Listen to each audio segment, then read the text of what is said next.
Today, I'm going to speak as a recovering introvert. So help me God. Showing up online as an introvert is hard, really hard. I get it. You want to hide behind your logo, your website, or maybe just a blank profile photo.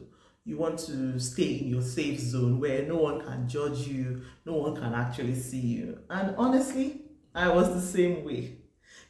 Back in 2016, when I first started my coaching business, I was fine just showing my logo. There was no face, no personal stories, no identity. And guess what? I still sold courses, right? I did. I still helped business owners online. But here's the thing. When I left my 9 to 5 in 2019, which was about 3 years later, everything changed. I couldn't hide anymore. I knew it. I could no longer hide. I had to step into the spotlight. I had to extend this a bit and think about building a personal brand and show up in a way that people could actually relate to me, not behind that logo thing. That wasn't personable anymore. I just needed to come out of that shell. And let me tell you, it was uncomfortable, like really uncomfortable, but I had to do it. I did it. And now, almost about, how many years later now, it's close to a decade now, I have built a personal brand that my clients love. I don't have to follow trends that make me cringe. I don't have to do crazy stunts or buy fancy stuff to get attention. I just show up as me, Amber, all right? I show up unapologetically, I show up authentically, and I share my thoughts, I share my opinions, I share my perspectives, and people love me for it. So if you are an introvert, you're struggling to show up online, I want to share 7 things that changed everything for me. These are the moves I made, the lessons I learned, and how you can do it too without losing yourself in the process. Are you ready for this? Let's dive in. Okay, let's start with this. I used to think I had to act like an extrovert to succeed online. I would see a lot of people doing things on camera, shouting in the mic, or doing things over the top. And I think I have to do that too. But here's what happened. I tried it and I felt awful. I felt off. It was awful, it was off. Like I was betraying myself. This isn't me, Amber. Why are you doing this? It just felt cringe. I would record a video and it would take me about 20 takes because I was so focused on performing instead of just being me. Then at some point, I just stopped and I thought, what if I just showed up as myself?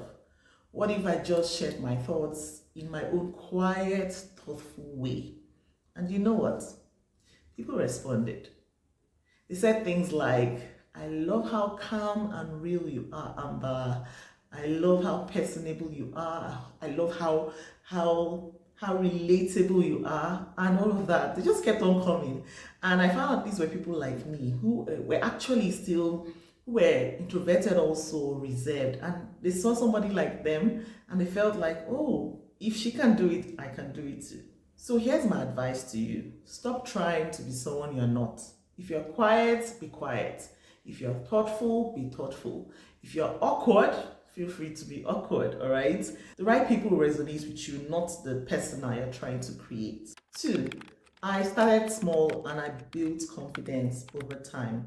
Now, here's the thing. Showing up online doesn't have to mean going from 0 to 100 overnight. When I first started showing my face online, I was terrified. I mean, completely terrified. So I started small. I would write a post sharing my thoughts. Then I'd record a short video in my living room. I remember rehearsing a million times. I was just talking to the camera like I was talking to a friend. And slowly I got a hang of it. I got used to it. And it became easy for me, in quotes, right? You know what? It wasn't perfect. I didn't try to make it perfect. Sometimes my voice shook. Sometimes I didn't even know what I was saying. Sometimes I would blab, I would stumble over the words, but I kept on going. And over time, something amazing happened. I got more comfortable on camera. I will just look into the lens and I'll say what I have to say, not caring what anyone thinks, because I know that is a major problem most introverts have. I started to see that people weren't judging me as harshly as I thought. In fact, they were thanking me for being real. They were seeing themselves through me. So if you are feeling overwhelmed, I need you to start small. Maybe it's a post, Maybe it's a 30 seconds video, but start where you are, okay? Start with your phone, start in your living room, start where you are. You don't have to be perfect. No one is judging you. You just have to start, okay? Number 3, I focused on my why. Now, this one was a game changer for me. As introverts, we tend to overthink everything. What if people judge us? What if no one cares? What if we look stupid? But here's what I did instead. I focused on my why. Why was I showing up online? Why was I doing what I was doing? Why was this important for me? Why was this important for the people I was showing up for? At first, it was about survival. I just left my 9 to 5 and I needed to make money. But over time, my why became bigger than that, right? Bigger than just survival, bigger than just earning money. It became about helping others, about sharing what I'd learned, about creating a life I actually loved, right? And when I kept my why in front and at the center, the fear didn't just go away, of course not, but it didn't control me anymore. I would say, okay, I'm scared, but this is bigger than me. This is beyond me now. This is about the people I'm here to impact. So what is your why? Why do you want to show up online? Why do you want to do what you do? Who are you doing this for? I need you to write it down. Keep it in front of you. Let's remind you why showing up is worth it, even when it feels uncomfortable. This is no longer about you. It's about the people you are here to serve. Number 4, I created a safe space for myself. Here's something I wish somebody had told me, back then when I started. You don't have to show up everywhere. Yeah, you don't have to show up everywhere. You don't have to be on every social media platform: Facebook, Instagram, LinkedIn, Threads, Twitter. Come on. Oh, it's no more called Twitter, it's called X. You don't have to show up everywhere. You don't have to post every day. You don't have to follow every trend. As introverts, we need to create a safe space for ourselves online. For me, that meant choosing 1 or 2 platforms where I felt most comfortable and focusing my energy there. It also meant setting boundaries, like not checking comments every time right after somebody just posts. I mean, that can make you a bit nervous, or always checking up on yourself. You don't have to. It's okay to take a break. It's okay to recharge and come back. Just create a safe space. Your safe space might look different, but the point is this: you get to decide how and where you show up, when and how. You get to decide on your own consistency, on how you want to show up. Don't let anyone pressure you into doing more than you're ready for. Number 5, I leaned into my unique superpower. Now, here's the secret sauce. Introverts are deep thinkers. We like our private time. We like to have conversations with ourselves. We like to think. We're also great listeners. This is a major strength I have. We are observant, we are empathetic, and we are intentional. These are all strengths, not weaknesses. When I started sharing thoughtful, value-packed content, everything changed. I would write posts that made people think deeply, and the feedback I got were amazing because, oh, Amber, you were talking to me. This is deeper than I always hear on Instagram, right? And that's what was really happening. I would have deeper conversations with my audience. I would get in a DM. I would respond to their comments. They'll be surprised I'm answering them.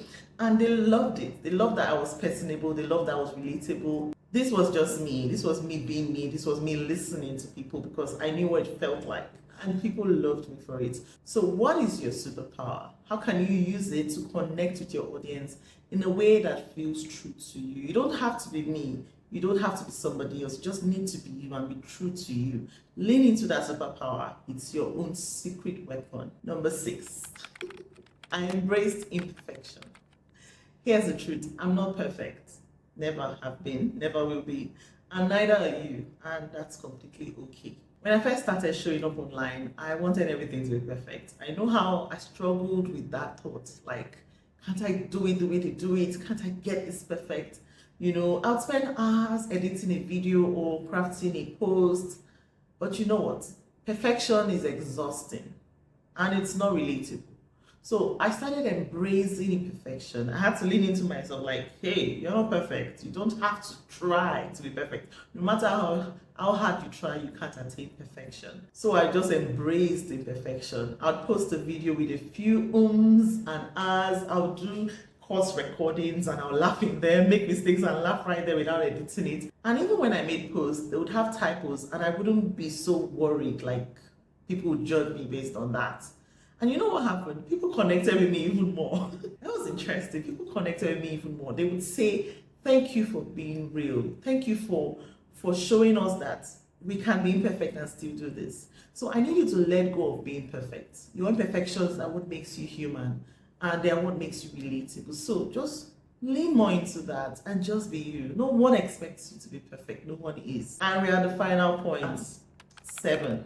I built a community that gets me. I stopped trying to appeal to everyone and I started focusing on the people who resonated with my message. These are the people who love my quiet, thoughtful, relatable approach.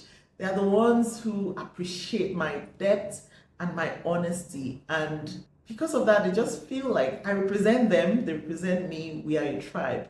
They're the ones who support me, they cheer me on, and they remind me why I do what I do. So don't try to appeal to everyone. Focus on building a community of people who get you, who resonate with you, and who want to support you. You just find the people who get you, find your tribe, lean into that community, and be the support you can be to them, and likewise them to you. They're out there. Your people are out there, I promise. Showing up online as an introvert doesn't have to be hard, trust me. It doesn't have to feel like you are betraying who you are. You can do it in a way that feels authentic, aligned, and true to you. You don't have to chase trends or chase the things that you see other people do. People who are not anything close to who you are, who are not like you. Just be you, do you, and your right people will find you and love you for you. If you've watched this video to this point, I know you're ready to take the next step. You want to stop hiding finally and start building a personal brand that feels good. I want you to do one thing for me today, for yourself, not me actually. Just do one small thing. Maybe it's writing a post, maybe it's recording a short video, or even just updating your profile photo. Whatever it is, take that first step. Because here's the truth. The world needs to hear your voice. The world needs you. It needs your perspective. It needs your thoughts. It needs you to show up. And the more you show up as you, the more you will attract the right people, the ones who get you, who resonate with you, and who want to support you. So, what are you waiting for? Go show up. I'm rooting for you.